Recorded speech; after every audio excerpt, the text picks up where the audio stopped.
Welcome back to another episode of Two Dudes Talking Rentals. I am with my man David Williamson as always. David, how you doing today, buddy? I'm doing great, man, and Excellent. looking forward to a great week as we've come up on this 250th anniversary of our Independence Day. Kind of a big deal, right? I love it. It is. Yeah, Yeah, I exactly. mean, 250. I mean, most of Europe's like laughing at us. They're like, "Oh, you're just a baby country." I'm like, "Yeah, but we beat all you guys, so, you know." For sure. Land of opportunity. Yes, indeed. Yes, indeed. So it's been, I don't know, about a month since we were able to get together last. So what's been going on? I know you've been all up and down the East Coast quite a few times.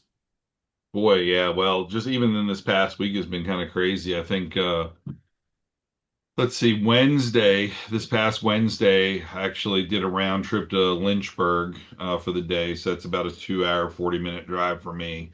So up and back that same day, we have a renovation going on down there, which was a sub-two property that we purchased back in December. And we're doing a full renovation on it. So I got a call from, or a text message from our contractor that they were pretty much done. The drywall, like the drywall subcontractor was done, and they had one of his guys had gone ahead and put the primer up, and so I wanted to go down there to do my own inspection on it, just to make sure that like all the drywall's clean. I think we've all been there, done that, more than once dealing with a contractor where they say that they're done and we find, a bunch of stuff that's actually not done.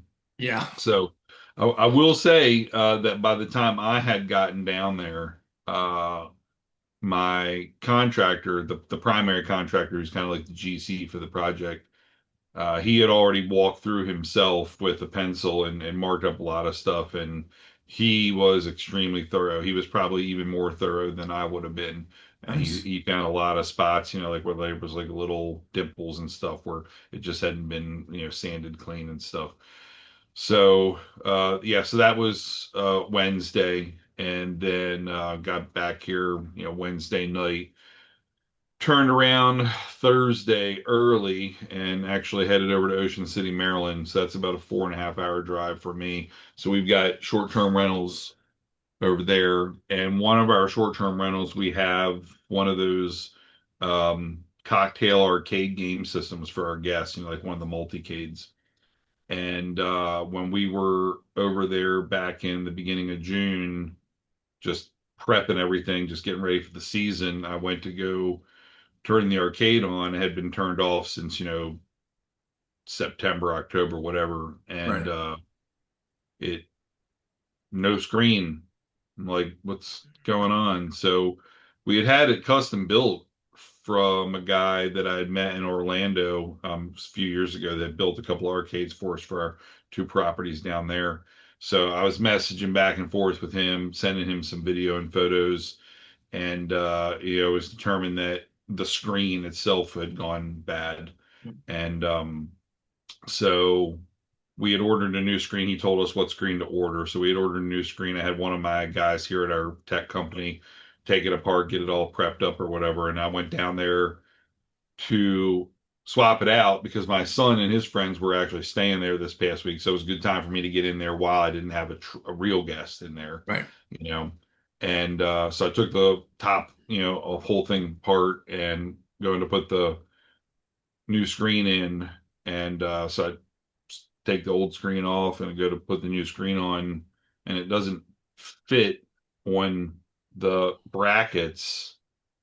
And I'm like, what's going on here? So I take the Oh, old screen and I hold it up next to the new screen, and they're different dimensions.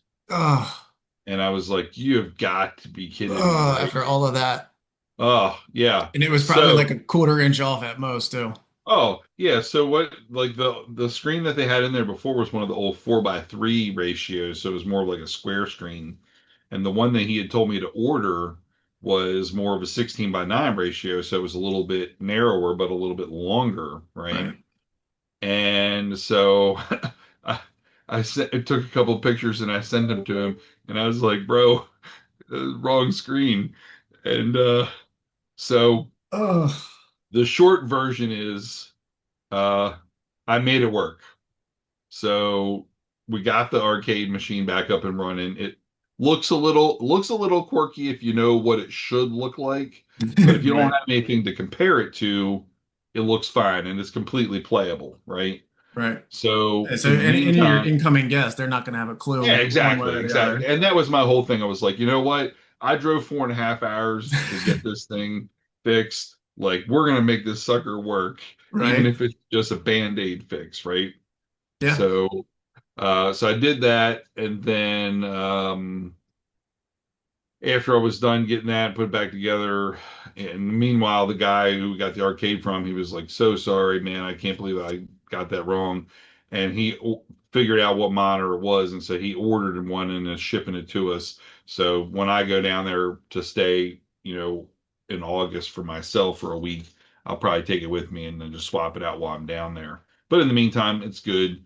It's So usable now, so that I mean that's the main thing right there is it's still yeah, usable. so interestingly enough, the reason why I chose to go to Ocean City on Thursday was because in one of the Facebook groups for local here in the DMV area, there was a post about a real estate investor group that was meeting in Annapolis, and they were having people speaking about creative finance. So I was very interested to go to that group because the way that the ad was posted up on this one Facebook group site, it was talking about somebody who had 20 years of experience in creative finance, da da da da da da da.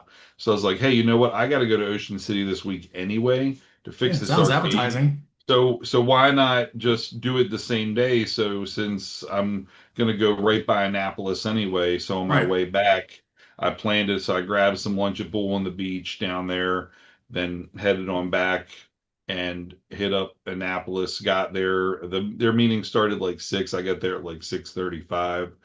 Uh, Typically, the first half an hour is like networking. No, they had already started when I got Ah, there.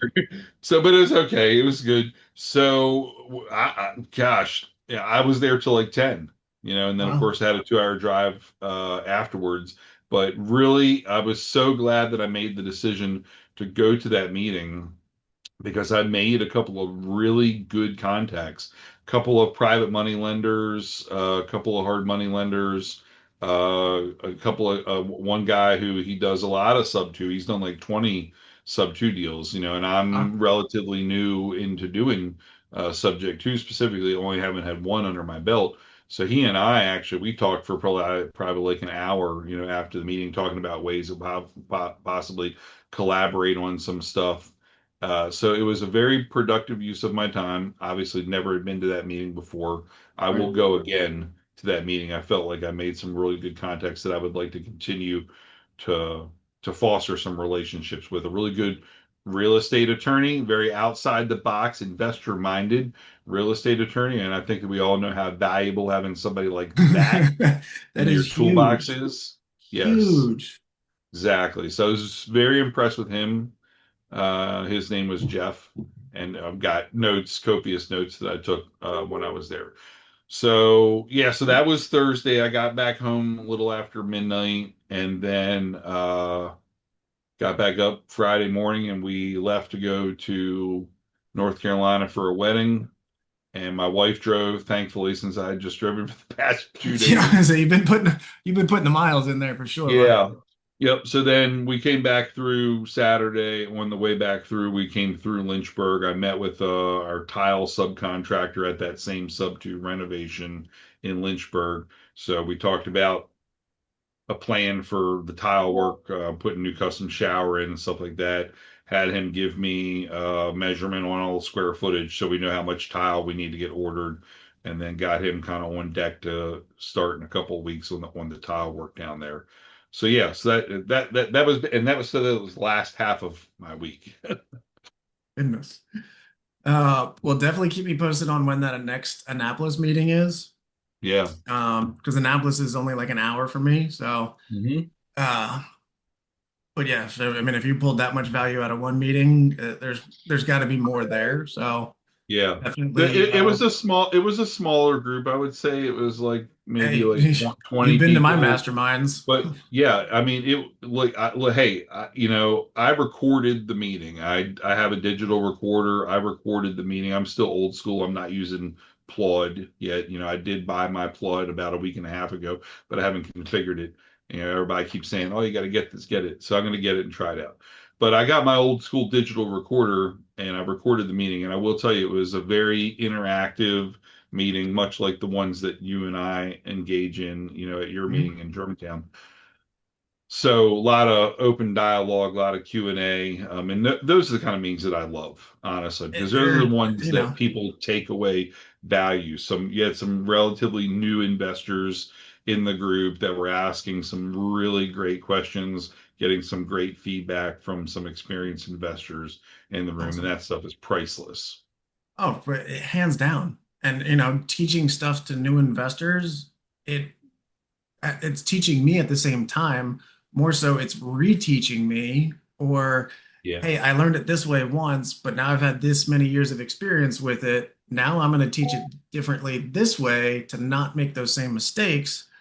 But I'm just reiterating it back to myself. So I'm learning it, better or even deeper when you're able to teach something.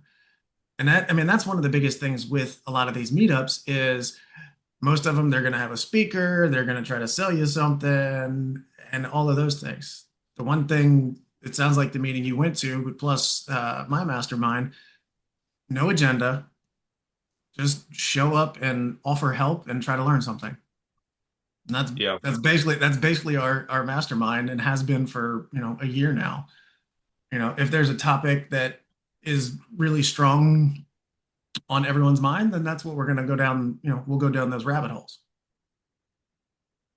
Speaking of that, I did write down something that I wanted to bring up today and already forgot.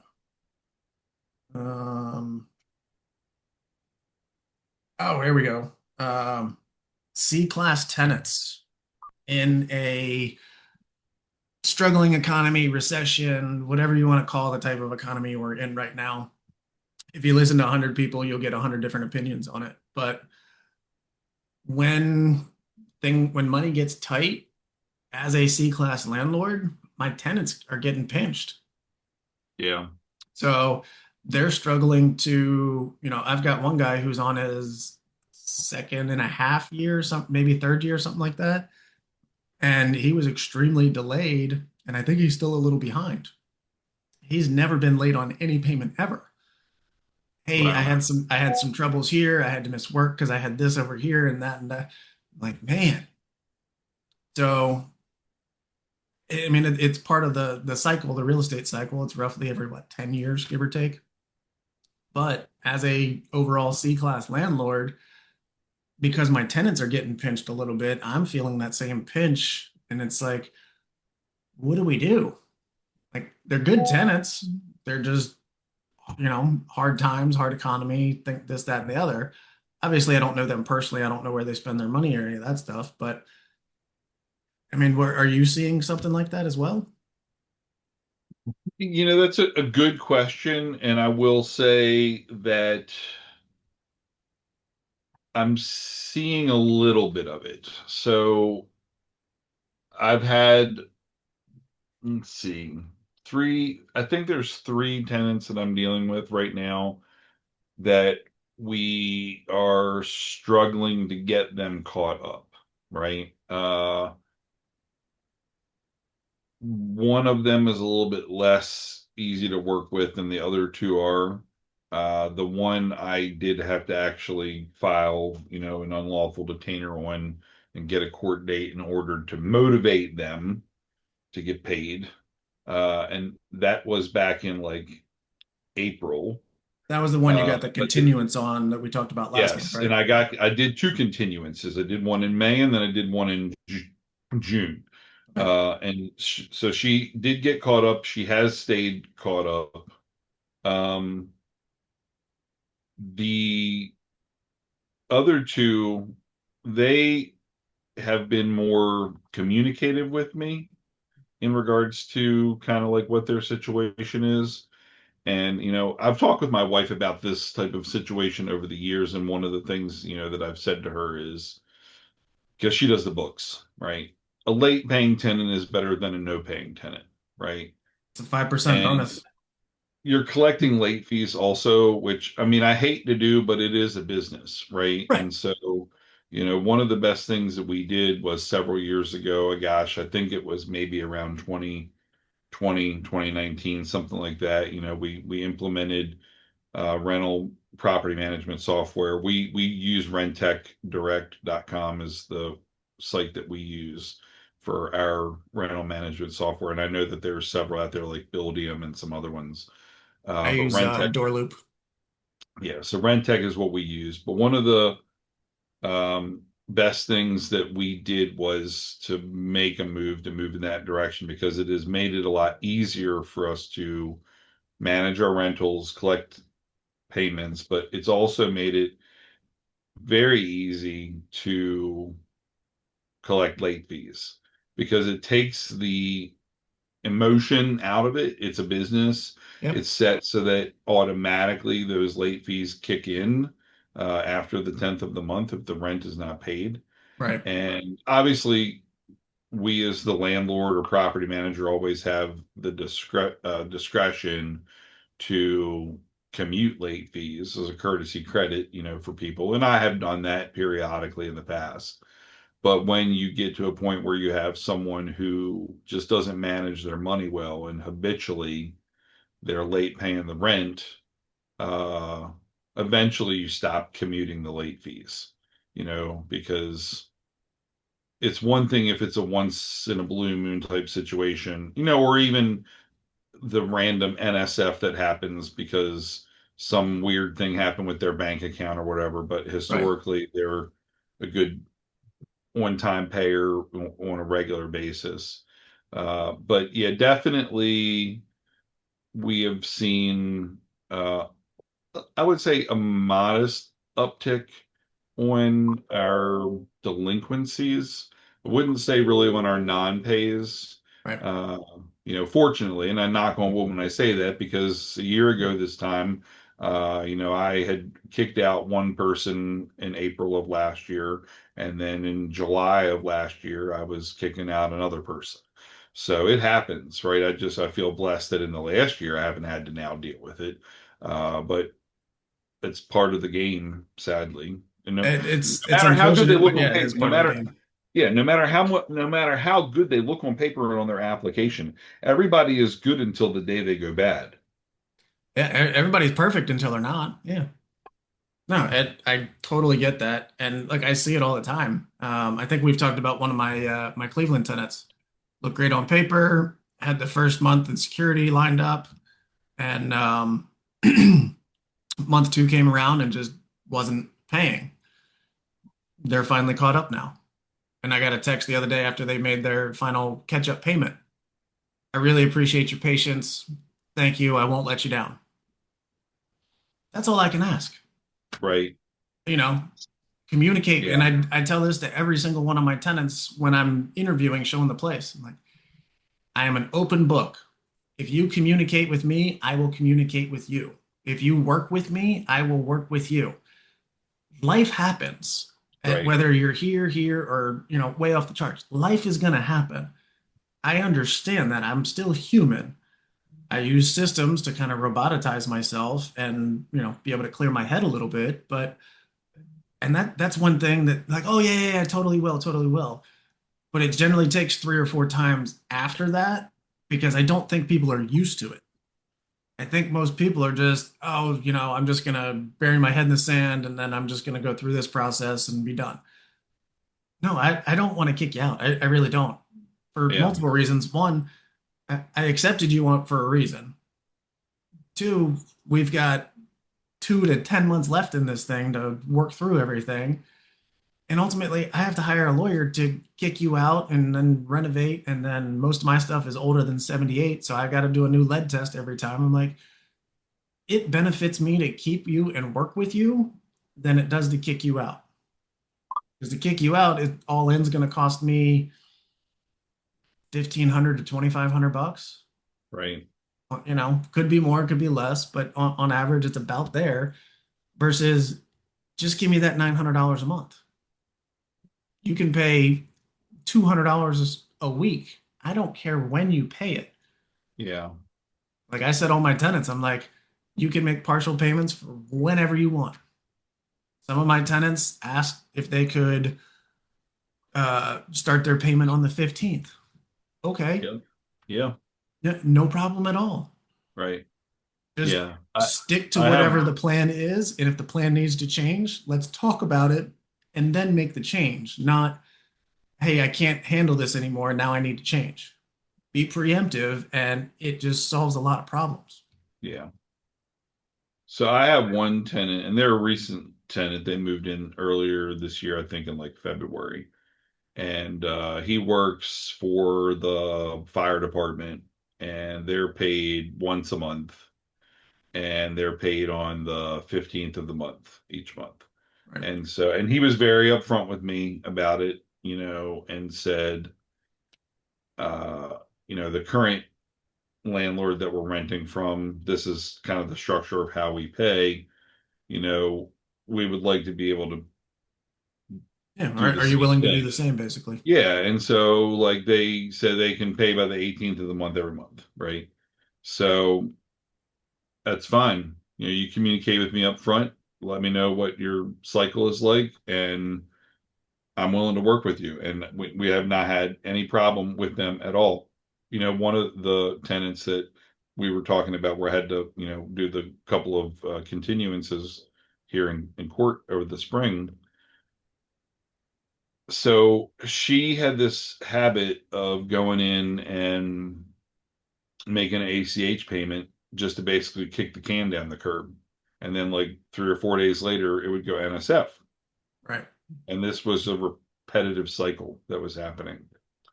So I got to a point where I just said, no more ACH. So I'm just not taking an ACH payment from you anymore. And so within the Rentec software, I have the ability on a per tenant basis to toggle payment methods. So she only now has the ability to use debit or credit card to make payments. And those come with a 5% convenience fee, right? Which obviously, My system has a 3% one. yeah, you hate to charge that, but at the same time, Yeah. it is a convenience fee because we don't have to take credit or debit card. Right. And then, at my office, I have an office here locally as a retail location here for my IT company, and my staff has been trained on how to be able to take rent payments. So she can still come in and make a payment in cash or certified funds, to my staff without having to pay a fee. And she actually, for the June rent, that's what she did. She came in and paid partial in cash and then paid the rest in debit or credit transactions on the system. But I pulled it up just to take a quick gander at it here while we were talking to let you know it is interesting because you were talking about your one tenant saying, "Can I make partial payments?" I have, if I, showed you this, which I'm not going to screen share, but I've just got like all these little payments in here, over the course of this month. I have $125.70. I get a $34 payment, a $50 payment, a $20 payment, a $21 payment, $46 payment, $36 payment. Like I don't know. It's like she works for a financial institution, so I know that she has regular pay coming in, Right. but maybe this is a secondary source or something. But Yeah. It could be a she's side hustle just that she's making in. small payments all month long, and that's one of the benefits of having property management software is It's huge. like if I didn't have property management software, that would be such an administrative overhead to have to Yes. deal with collecting payments from somebody consistently over that period of time on an ongoing basis. Whereas I've automated that process now to allow the tenant to drive the train themselves, and freed up my time. And also, this is very important when it comes time to go to court, is I have a ledger now on a per tenant basis. I can Mhm. very easily generate a PDF report that I can print out that I can hand to the judge, because if the tenant contests the unlawful detainer, then you have to go through the trial process, right? And so you have to provide your bill of particulars to outline all of the reasons why you say that they're illegally holding over the property. Right. Well, it's very easy to do that when you have a ledger that you can print out that allows the judge to see not only the balance owed, but the payment history and all of the late fees that have been consistently accrued over time, all the NSF fees, all this stuff, so they can see that this isn't like just like a one-time thing. They Right. can see that there's been consistent pattern over a period of time with this tenant, right? Yeah. No, that's huge. And I mean, the software's done the same thing for me. Um, it's opened up just a lot more time, but there again, that just goes into systems replace hustle. Without that system, you'd probably need one or two admins just dealing with just documenting the money, the transactions. Hmm. Versus now you can have, an hour a month where you go in and review everything. Having that ledger is huge. I just sent one off to another lawyer with another fat retainer fee to go after somebody who owes me 22 or 23 grand. Um, it's unfortunate, but that one, like I think you opened with, was great until it wasn't. And then it just started stacking up more and more at the end. And I'm like, I have too many other things to juggle right now. I'll come back to this. Well, now I'm back to it. So, um, and a good win in court. I had a great win on Friday. Tenant I've been trying to get out for, I think we're on month 4 now. Um, would have gone down the first round, but I screwed up my paperwork. Um, Been there, done that. yeah, it 100% my fault. I put in I had my admin write it and I didn't proof it. I had the 21st instead of the 31st, and that right there cost me 3 months. And it was just a, Wow. a notice of ending a lease. Because then when I went to court, it would have been a holdover. But I had to fight the validity of that. I was wrong. I screwed it up. It cost me quite a bit. But this last round of court, everything was done properly by my attorney, bless her. And judge was like, all right, you have 30 days to get out. Score. Yeah, I've done the wrong paperwork thing before, and It's gonna happen. And yeah, the best advice I can give to anybody, including myself, slow down. We're yep, all running at, a million miles an hour, but if you're posting something on someone's door, proof it and then double proof it and then have somebody else proof it again, just to CYA, because if you don't, it could cost you a few bucks. I know that yeah, firsthand now. yep, yeah. So, but now I'm excited. The downside is I'm going to have to go after this tenant for 4 or 5 months worth of rent. This is the same soon to be evicted past tenant that when the lease was supposed to end, I was scheduling an appointment to go show it. This lovely human being filed a temporary restraining order against me. How they got it passed, I don't understand. Because when I did show up for court for that, I never spoke a word. The judge threw it out before I could even say anything. So completely Wow. frivolous, but it cost me a week. I couldn't have contractors on the property. I couldn't enter the property. And this is a multifamily building. While I was still in renovations, I couldn't send anybody to the property. Otherwise, I'd have gone to jail because I'd have That's broke the, crazy. and it all stemmed from the last message was, I will be, here's your notice. I give you an extra notice. I'm going to be here at this time to show the property. I get a response back. I'm filing a restraining order against you in writing. I'm like, there's no way that'll go through. Apparently it did because I showed up to show the property and the sheriff's department met me there and handed me the TRO. And I'm like, I can't even, what the heck? And Wow. it was like 4 o'clock or something on a Friday. So by the time I made it over to the courthouse to even try to understand what the heck was going on, they were already closed. So I was locked out of my own property for a week until I could go to court. That's crazy. It's crazy that they were able to be successful in getting that against you. And it Yeah, just makes people realize, I think, that plan for the unexpected because always plan for the sometimes stuff like unexpected. that is going to jump out and surprise you. Yeah. I mean, this And building I bought with the intention on value add and renovation. So I'm like, I know it's going to take at least 6 months, so I'll plan for 12. Well, now with this curveball, it's going to take 18. But okay, so it's going to take me 18 months to get it stable. 18 months after that, I'm going to be swinging.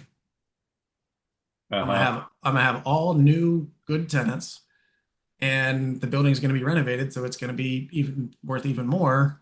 And the value add that I put in it, it just made the units nicer. So, and that's where the long-term thing comes in, where you got to have some serious delayed gratification because ultimately my target number with that property is 10 years. I've only owned it for a year, so I got 9 to go before I really see the real value on that. Let's just say in those 10 years, that property doubles and my rents increase by 50%. Okay, sweet. Because now I can cash out, still keep low leverage, low debt. Yeah. Even if I keep it at a 50% LTV, loan to value, then okay. But if it's worth, I think I paid 350 for it. If it's worth seven and I only pull 350 out, okay, at a 6% rate, tax free, Yeah. shucks. And all the while my tenants are paying the bill Yeah. because That's I the provide a key. great place to live. And Yeah. that's the key that so many people just, I don't think, grasp. Like, spend a few extra bucks, make the place nicer, and your tenants are going to stay a whole lot longer.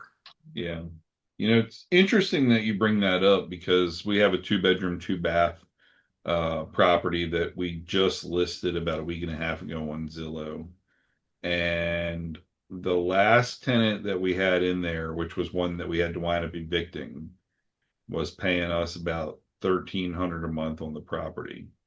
It's on top of a mountain, beautiful view over the valley, right?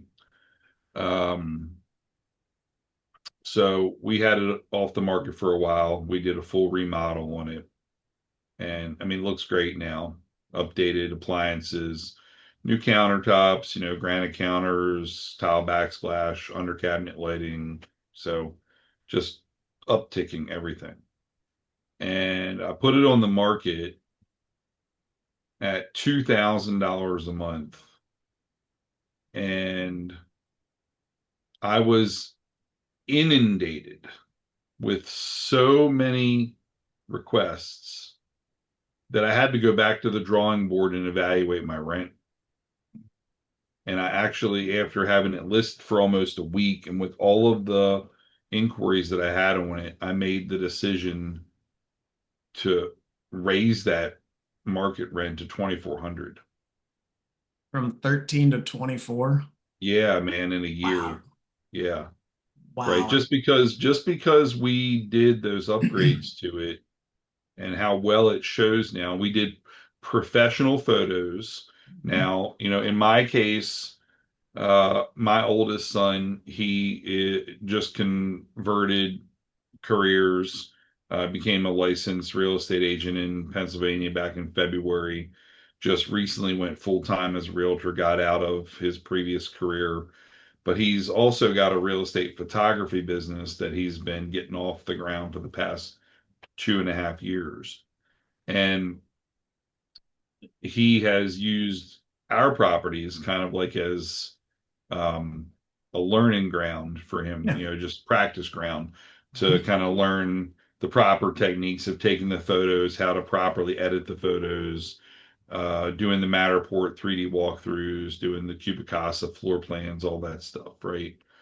So he's gotten very good at it over time, and now he's getting business coming from some different real estate agencies up in the Pennsylvania area where he lives.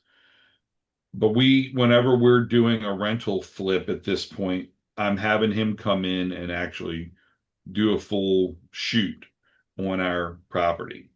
Nice. Professional photos, Matterport 3D walkthrough, Cubicasa floor plan, the whole thing.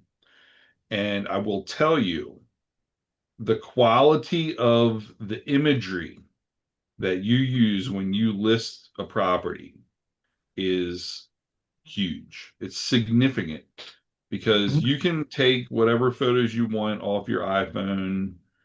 Uh, they're not going to be the same quality as something that a professional takes, and then they put them back into their computer and they do the edits on them. They brighten things up. They make things really look crisp, look like they would look if you're standing in the house yourself looking at it first person, right? Right.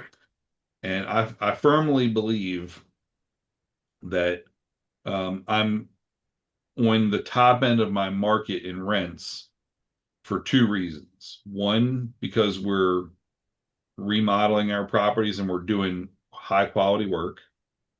And two, because we're putting out high quality imagery in our listings so that people are seeing really good looking imagery.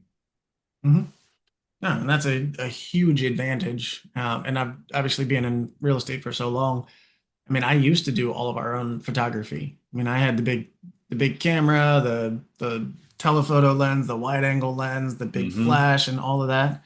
Now I use a company called TruePlace, and they have technology that takes like 8 different settings of the same photo, and then they Yeah. put it in their software and it merges everything together. Yep. There's no flares, there's no this. And I'm like, I don't even know what they charge anymore, but they do unlimited photos and a floor plan tour. I'm like, done. Just it's not a question Right. anymore.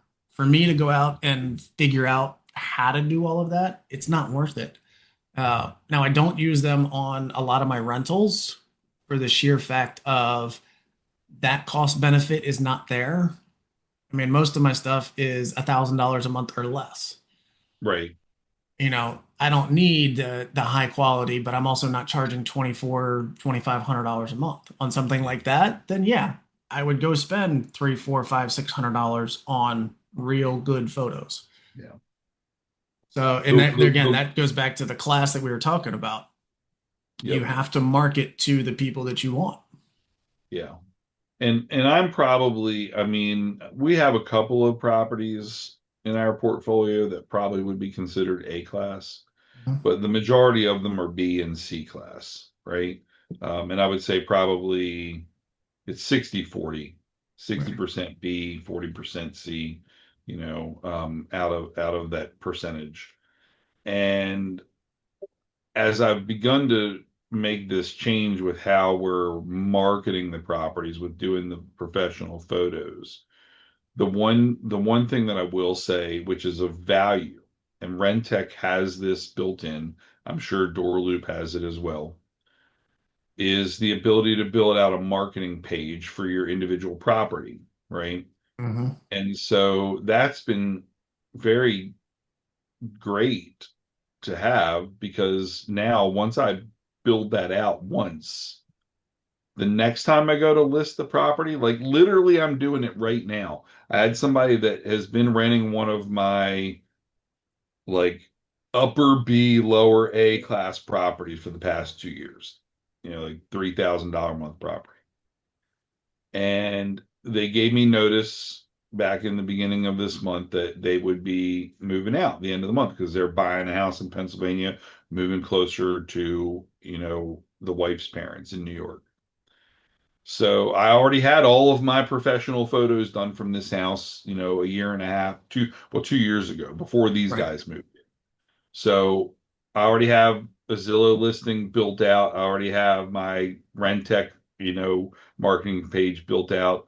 So I just logged into Zillow Rental Manager and I found where I had had it previously listed, reactivated it, updated the pricing in the listing, put the date of availability, and Let it ride. and published it. And I have a tenant already lined up to move in the property before my tenant is even moving out of the property because I already had everything built out, right? Right.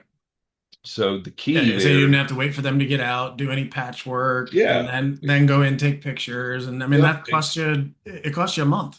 exactly. And you exactly right. It costs you a month. And so that's going to be if I'm charging $3,000 a month rent, I just lost $3,000.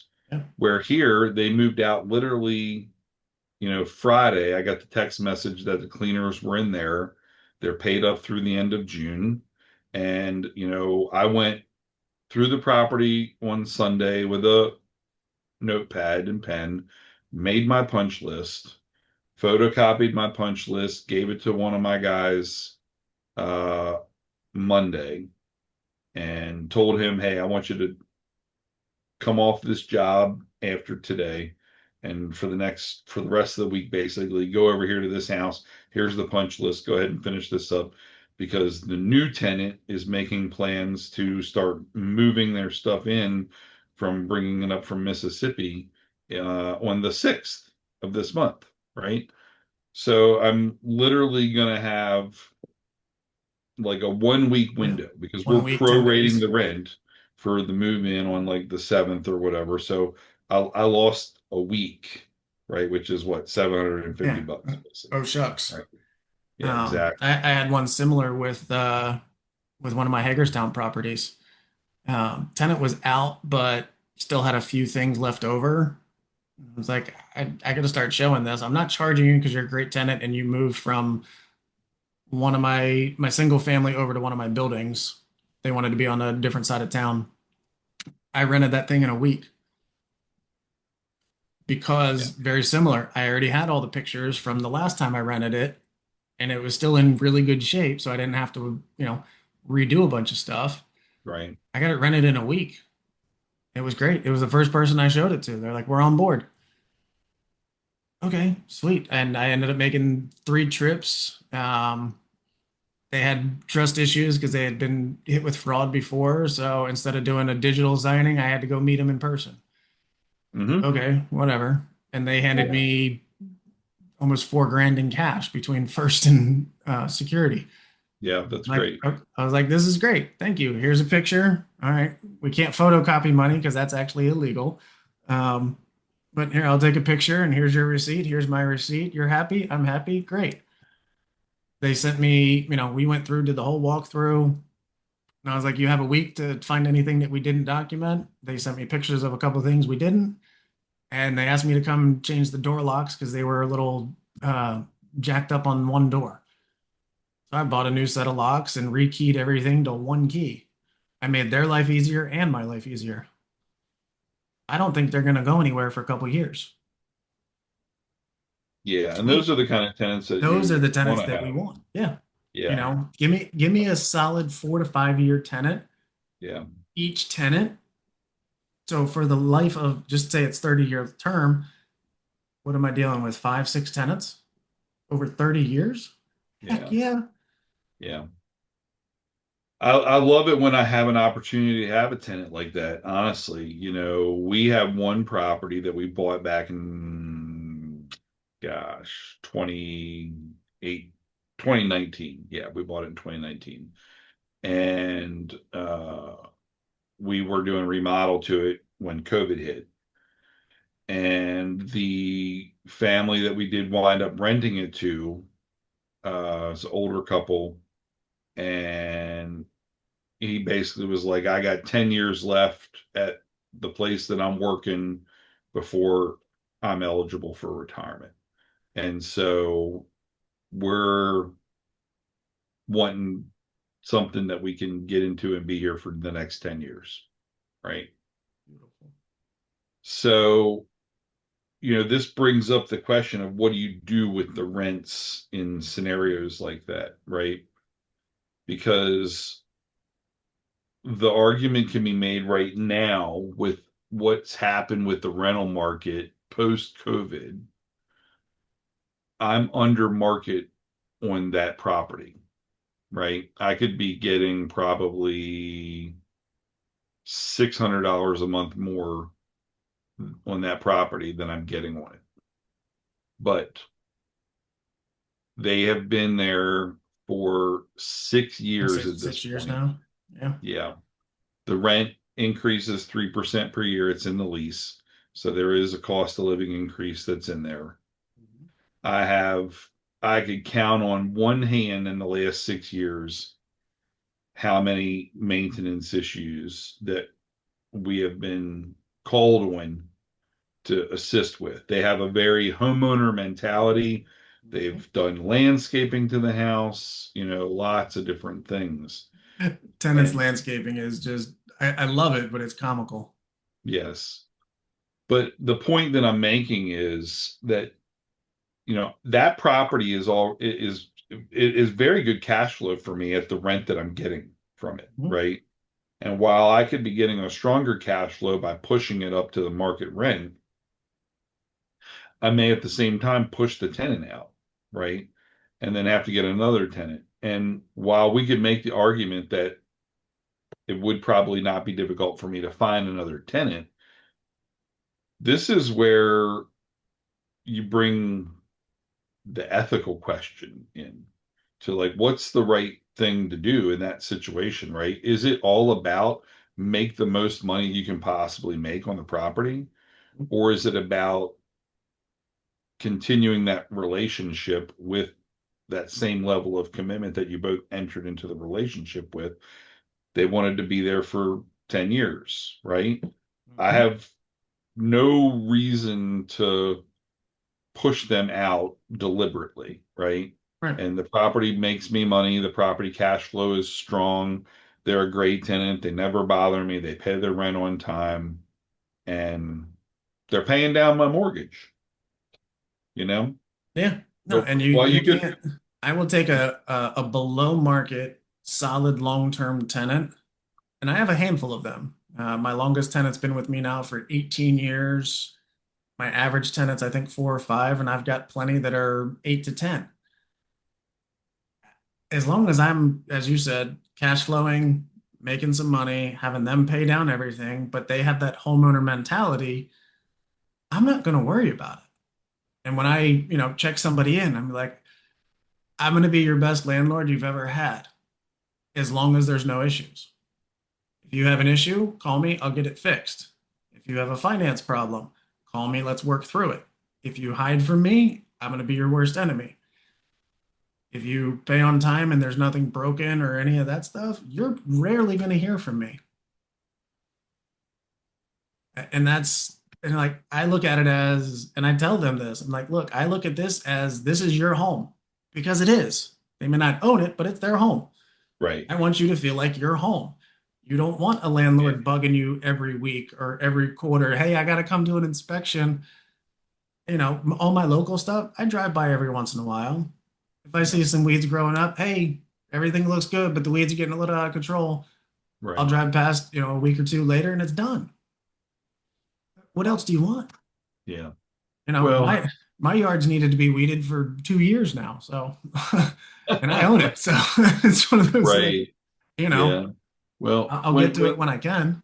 when you have a tenant that acts more like a homeowner and they begin to Yes. kind of take some ownership of the property as a Mhm. whole, you know, you can't necessarily put an exact dollar value on that type of a tenant because that tenant is taking care of the property. I have one other property that we purchased in 2016, I believe. Maybe it was 2017. So it's at least 9 years, right? So I've had the same tenant in the property since we bought it. When we bought the property needed probably about $5,000 worth of work retail, right? The guy that I rented the property to, a Hispanic family, older guy, he's a general contractor, does a lot of work in Northern Virginia. And in lieu of a security deposit and first month's rent, he took care of doing all of the work that needed to be done in the house. And he has been my tenant since then. He has had two rent increases in that time period. He started out at $1,200 a month. And mind you, we were cash flowing modestly at $1,200 a month rent. I told him at one point that if we ever had to install central air conditioning, because it didn't have central air at the time, it did have central heat, but it was like forced gas heat or whatever. But I told him if we ever had to install central air, that the rent would go to 1,400 a month, right? So about a year and a half in, they had a problem with their furnace system, and we had to replace some of the HVAC. And so the decision was made at that time, because we were having to do a replacement anyway, Right. that we would go ahead and put an air conditioning combined system in, right? So we did, and so the rent went from the 12 to 1,400, and it stayed 1,400 for a few years, probably. Actually, I think we wound up going to 1,450 a couple years later, because we started providing them with free internet service, because I own an internet provider. So like we were getting an additional $50 a month, because obviously it didn't cost me $50 a month to give them internet. But anyway, so just I think about a year ago, I finally had him sign a new lease. He had been under the original lease all that time, and we moved the rent to 1,700, because like it's a 3 bedroom, 2 bath. I can tell you, I could rent that house. It's in town location. I could rent that house probably for 24 to 2,500 all day long, I right? figured you were going to 25 on that. Yeah. Yeah. But he's at 17. But like this guy, literally in 9 years, I can count on one hand how many times that I've had to dispatch a staff or a contractor to go deal with an issue, because he takes care of everything. Yeah. This guy is like upgraded the floors in the kitchen. He's built a deck on the back of the property. He's put like a fence around the rear Oh, I yard. love it. I mean, he's like beautiful landscaping. He's painted the front concrete walk. I mean, so he's taken like ownership quality care of this property, and I'm making great cash flow at $1,700 a month. I could be making better at Yeah. 2,400 or 2,500, Yeah. but I don't have to ever Yeah. think about it. But And the at what rent is cost? paying the mortgage. Exactly. Yeah. And that, And I that that's the mean, whole thing is like, yeah, I could get more, but at what cost? Am I going exactly. to have a Yep. tenant turnover every year when I've had this guy for Yep. 9? I'm Right. going to stick with a sure thing and take my below market, keep somebody happy. And, I mean, those are my longest tenants. Yeah. I mean, I'm So, anywhere from 2 to probably 500 below market on a handful of them, but yeah. I've got good quality people. So I'm not, Right. I up them about 2.5% a year. Yep. But at the end of the day, I'm like, I'm only going to do that just to keep my numbers about the same. Yeah. And that's all I care about.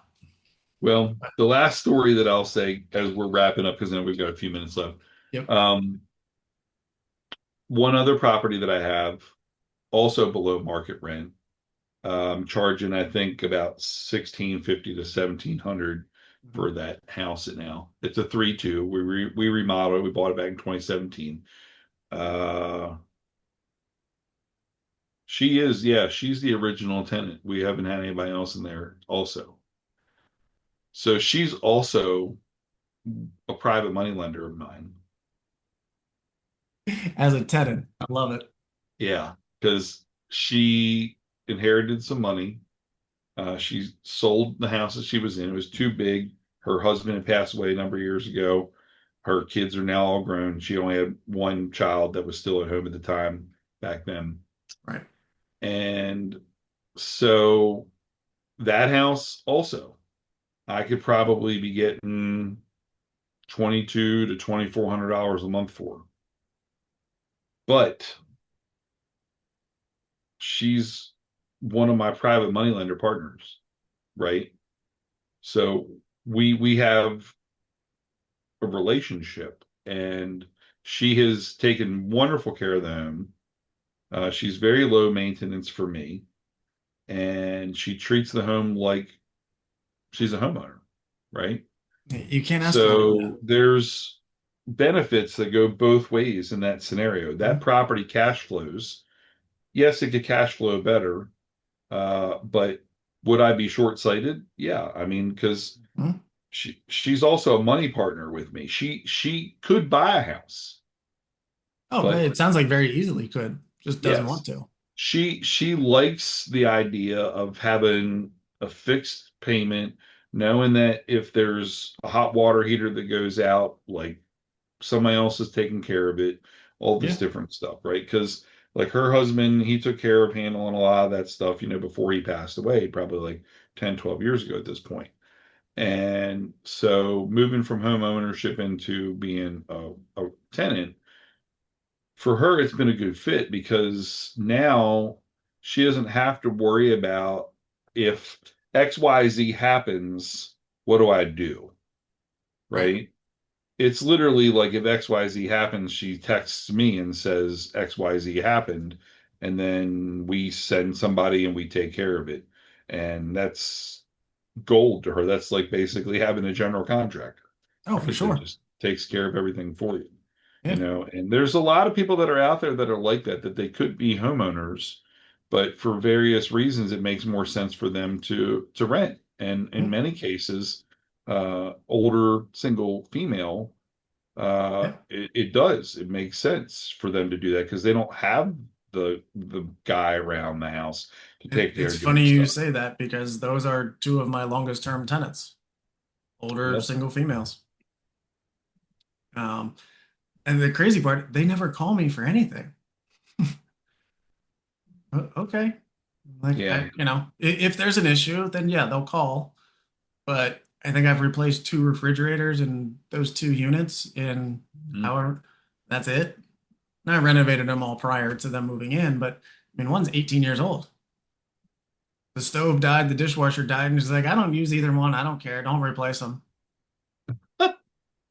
Okay, sure. I was like, are you sure? I was like, I'll happily do it. Nah, I Right. don't use them. I don't care. Yeah. I don't cook. I go out or I Yeah. order, or my kids bring it. And she's an older lady, my kids or my grandkids bring me something, or I'm like, okay, well, if you change your mind, let me know, and I'm happy Yeah. to replace that for you. What am I talking? $1,500 for a stove and a dishwasher Yeah, installed? exactly. You It's know, funny that you mentioned that because we bought a fourplex back in 2016, four townhomes in one building, and we have one of the tenants that was in there is still one of our tenants, and they're under market rent also, mhm. FYI. But we haven't renovated their unit because obviously they haven't never moved out. Right, But one of the things that they said to us early on was that they had a stove that wasn't working properly. This is like when we bought the place, right? right. And the prior owner just was neglectful to take care of basic necessities for the tenant. And I am really amazed at how many times that I hear of those type of situations that go on. I Mhm. mean, how much does it cost to get a stove? I mean, buy something even used, like from a used appliance store or from That's like where I buy. marketplace or That's where I buy a majority of my appliances from, yeah, or a used appliance exactly. I mean, store. you're talking about what, 300, 400 bucks, 500 bucks at most, Yeah, you installed, know? and they take Yeah. the old one away, Yep. especially the rehab places, because they'll go try to fix Yeah, it because they try and to then fix the other resell one. it. So yeah, they Exactly. don't charge extra to take stuff Yep. away outside of their movers that they hire to do that stuff. Yeah. But yeah, I So mean, it I've got a just, few stores that I've been using for years, and I'll just shoot them a text. Hey, what do you got? yep. I need this. Yeah. I've got a great Oh, relationship with the used appliance guy, and he actually now they do all of our appliance repair too. They've been a blessing, oh, honestly. for sure. Their appliance repair guy, he is amazing, I gotta say. We have been through probably five appliance repair companies slash people over the years, and this guy will put all of them to shame. I mean, he's Hispanic guy, like he doesn't really speak very good English, but the guy that he works for, who's the guy that I communicate with. He does speak Mhm. very good English. And so I don't care what language that you speak. If you know Yeah, how I to don't do care your what language job, you speak. yeah, As long as we can figure out a communication strategy, you're going to exactly. do great work, and I'm going to pay you well. What else do Yep. you need? Yeah, And with all the tech now, Google Translate. That's exactly. I just Yeah. moved a tenant in that they spoke pretty good English, but when we got into details, we just kept passing Google Translate back and forth just to make sure that we're both on the same page. Like I pulled mine out, they pulled theirs out. I'm translating to Spanish and they're translating to English, and we had a whole conversation about the house going back and forth through Google Translate. Like, this is awesome. This couldn't have happened a handful of years ago. Or I'd have had to bring a translator in, and then I wouldn't understand what the hell the translator's saying. Yeah. Now I know what's coming through, as long as technology doesn't make something up for me. But it it yeah, I like what I'm seeing on the horizon.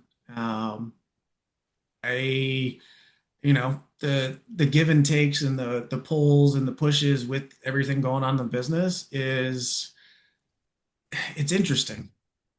It's a fun puzzle that's always changing. Like it's trying Hmm. to hit a moving target. So I don't know that we're ever going to land until we just stop. But it's really fun playing the game. It's very fun playing the game. So, well, that is going to do it on this episodes of Two Dudes Talking Rentals. I appreciate you. I appreciate you as always, buddy. And we will catch you on episode 4. Sounds great. Everybody have a great fourth. Happy 4th.